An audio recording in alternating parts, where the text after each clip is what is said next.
Politics of caste in Himachal, or role of caste in politics, or how politics affects the caste in Himachal, और कैसे ये दोनों तत्व आपस में एक दूसरे को हिमाचल की राजनीति में इफेक्ट करते हैं, इसके विषय में हम एक छोटी सी चर्चा करेंगे। वर्तमान में हिमाचल के चुनाव भी हैं 2022 के। हिमाचल की जो राजनीति है ये कुछ कुछ उत्तराखंड से मिल सकती है, अन्यथा पूरे भारत के परिप्रेक्ष्य में हम देखें तो यहाँ की जो कास्ट कंपोजिशन है वो बड़ी डिफरेंट है। यहाँ पर फॉरवर्ड कास्ट की आबादी बहुत अधिक है, जिनमें राजपूत सबसे डोमिनेंट कास्ट हैं। हालांकि राजपूतों में भी वेरिएशन है, ये कोई यूनिफॉर्म स्ट्रक्चर नहीं है। सच्चाई तो ये है, कुछ लोग जो अपने को राजवंशी मानते हैं वो सबसे ऊपर अपना दर्जा रखते हैं, जो कि हिमाचल के पुराने राजे रजवाड़े हैं, उनके रिश्तेदार मिये हैं, या जिनको कई जगह ठाकुर भी कहते हैं। परंतु उसके बाद द्वितीय स्तर पर आते हैं हमारे पहाड़ों के खश राजपूत, जो कि एक समय जिनको उतना प्योर नहीं माना जाता था, पर ग्रेजुअली उन्होंने अपने को संस्कृताइजेशन के माध्यम से अपने जीवन शैली में परिवर्तन ला करके हिंदू रीति रिवाजों को प्रॉपरली फॉलो करके अपना अपना नाम जो है क्षत्रिय वर्ण में डाल करके, उस तरह के सरनेम लगा करके अब अब अब जो है एक क्षत्रिय स्टेटस को क्लेम कर लिया है। दूसरे वे आते हैं, और ब्राह्मण जो है वे तीसरे स्थान पर आते हैं। यदि ब्राह्मण वर्ग को भी देखें फॉरवर्ड कास्ट में जो है, वैसे वे दूसरे स्थान पर आते हैं राजपूतों के बाद। उनकी भी काफ़ी अच्छी संख्या 14-15-20% जो है ब्राह्मण भी हमारे यहाँ हिमाचल में है। तो ये दोनों मिल करके 50% के लगभग जो है या उससे अधिक जो है फॉरवर्ड कास्ट हिमाचल में विराजमान है। और भारत हिमाचल की राजनीति में इनका काफ़ी दबदबा रहता है। दबदबे का मतलब ये नहीं है कि हर जगह इन्हीं की चल रही है, परंतु फिर भी मुख्यमंत्री के निर्धारण में या कई महत्वपूर्ण पोजीशंस को तय करने में इन दो जातियों का बड़ा हिमाचल की स्थापना से बड़ा भूमिका रही है। इवन हिमाचल की लड़ाई में इन्होंने बड़ी भूमिका निभाई है। स्वतंत्रता की लड़ाई में हिमाचल की राजाओं के खिलाफ इन्होंने बड़ी भूमिका निभाई है। चाहे पंडित पद्मदेव हो, वो पंडित थे रोडू से, और जो हमारे ये हमारे जो 22 परमार वो पहाड़ी राजपूत थे, और भी कई भागमल सोठा जी, और इस तरह के कई ऐसे नेता रहे हैं जो कि क्षत्रिय या ब्राह्मण उससे बिलोंग करते थे। इसके अतिरिक्त जो हिमाचल में जो ओबीसी जातियां हैं वो बड़ी नगण्य हैं, उनकी आबादी कम है। टेक्निकली जो जो सच में ही वर्ण व्यवस्था के सो कॉल्ड वर्ण व्यवस्था के आधार पर ओबीसी वर्ण में आती हैं, उन जातियों की संख्या बड़ी ही कम है। जैसे कि लोअर हिमाचल में जो घीर्त जाति है, चौधरी जाति है, वो सही मायनों में जो है एक ओबीसी जाति में क्वालिफाई करती है। इस अतिरिक्त कुछ और छोटी छोटी जातियां हैं जो कि इसमें आती है। और ग्रेजुअली क्या हुआ है कि पिछड़ेपन के आधार पर छुआड़ घाटी जो मंडी की है उसमें उसकी 14 पंचायतों को ब्रोड से लेकर के शिलबधान तक वहाँ पर उनको ट्राइबल का, उनको ओबीसी का दर्जा दे दिया गया, जिससे कि वहाँ रहने वाले राजपूत भी, ब्राह्मण भी और शेड्यूल कास्ट भी ओबीसी में आते हैं, और शेड्यूल कास्ट दोनों सर्टिफिकेट क्लेम कर लेते हैं। पर जो हमारे उनके फॉरवर्ड कास्ट हैं वो सारे ओबीसी बन गए पिछड़ेपन के बेस पे।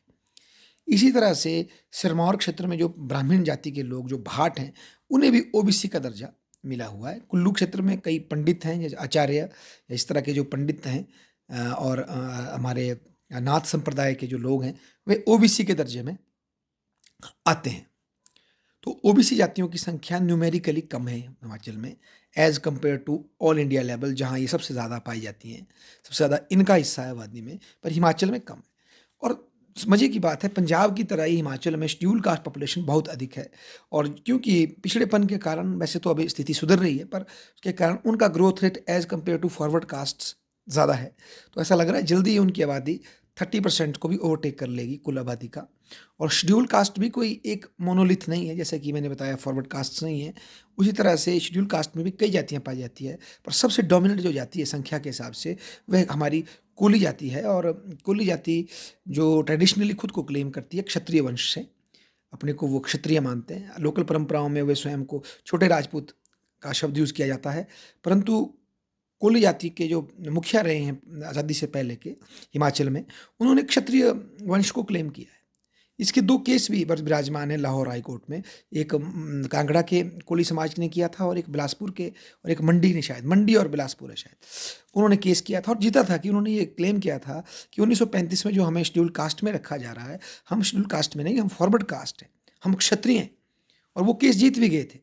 पर सब्सिक्वेंटली उन्हीं के युवा पीढ़ी ने, जो रिजर्वेशन के जो बेनिफिट्स आए, जो एक्सक्लूसिव सीट्स रिजर्व हुई, उसके बेस पर उन्होंने जो है फिर इस डिमांड को निगलेक्ट कर दिया।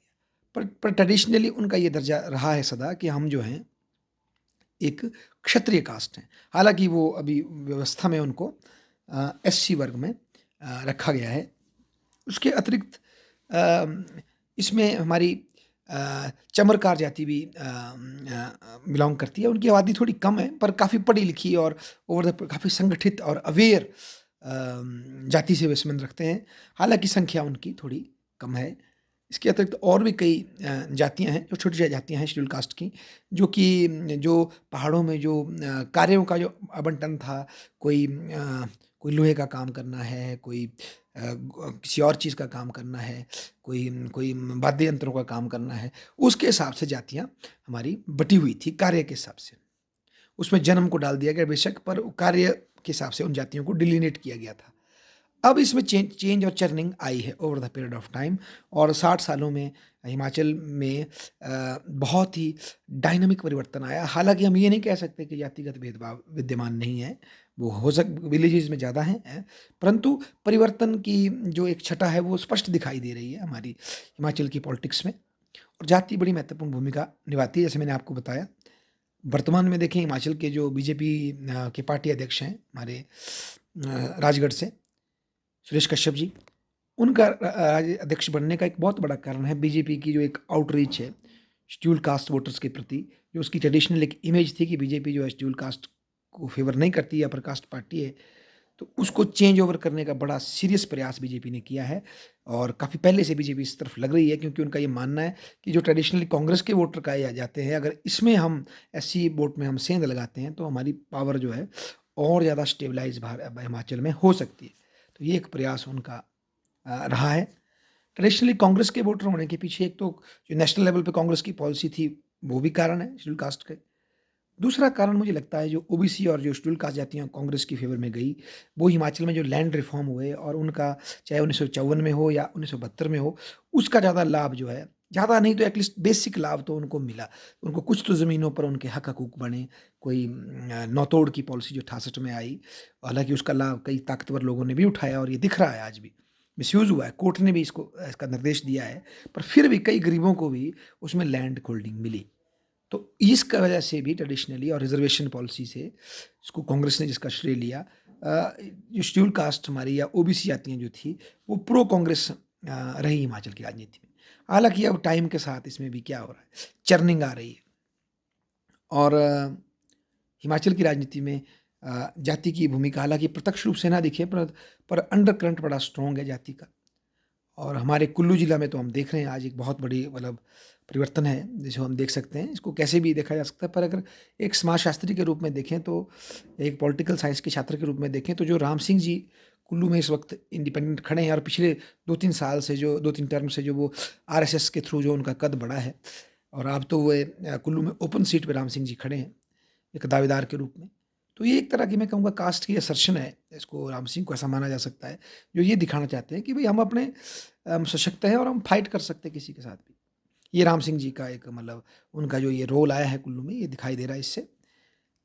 इसके अतिरिक्त जो स्वर्ण समाज आंदोलन कुछ टाइम पहले हिमाचल में चला, वो चला था जो कि ST/SC एक्ट के दुरुपयोग के खिलाफ, जो सुप्रीम कोर्ट जी ने आदेश दिया था कि इसका मिसयूज़ ना हो और लोगों को जो है पहले इंक्वायरी से के बाद गिरफ्तार किया जाए, पहले गिरफ्तार ना किया जाए। उसके खिलाफ जब पूरे भारत में SC/ST से विरोध हुआ, तो सरकार बकल डाउन हो गई प्रेशर में और उसी व्यवस्था को पुनः वैसे ही स्थापित कर दिया सरकार ने कि भाई हमारे लिए SC/SC की सुरक्षा ज़्यादा इंपॉर्टेंट है एज़ कम्पेयर टू कोई निर्दोष। अगर उसमें हो जाता है खराब तो कोई बात नहीं, उसको हम देख लेंगे, पर पहले हमें उनकी सेफ गार्ड हमें करने। तो इसके खिलाफ पूरे भारत में एक रिएक्शन हुआ और एक देवभूमि स्वर्ण समाज आंदोलन चला। काफ़ी ज़बरदस्त आंदोलन था। पहले सरकार ने इसको नेग्लेक्ट किया, बीजेपी सरकार ने, पर जब बाद में प्रेशर बढ़ता गया तो गवर्नमेंट ने इसकी कुछ मांगों को, जैसे स्वर्ण आयोग की मांग को एक्सेप्ट किया। हालाँकि बाद में जो इसके नेता जो कि थोड़े उनके अग्रेसिव एक्टिविटी में इन्वॉल्व हुए थे, उनको क्रश भी किया गया, उनको जेल में डाला गया।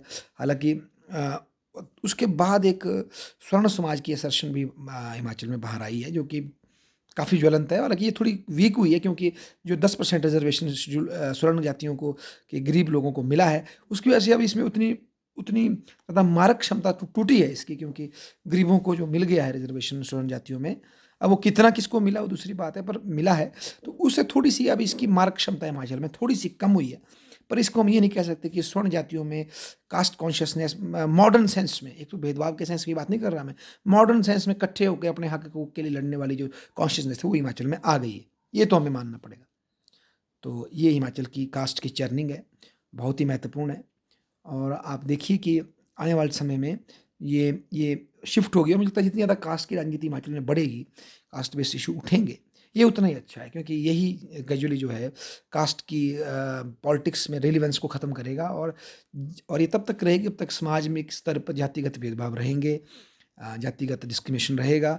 जब ये ख़त्म होगा तो स्वयं ही कास्ट जो है पॉलिटिक्स में अपने रेलेवेंस को क्या करेगी, लूज़ करेगी। फॉर द टाइम बीइंग ये एक बड़ा पॉजिटिव फैक्टर है, क्योंकि ये समाज के जो कन्फ्लिक्ट्स हैं उनको सामने लाता है और फिर उनके समाधान की व्यवस्था भी यही करता है। Thank you.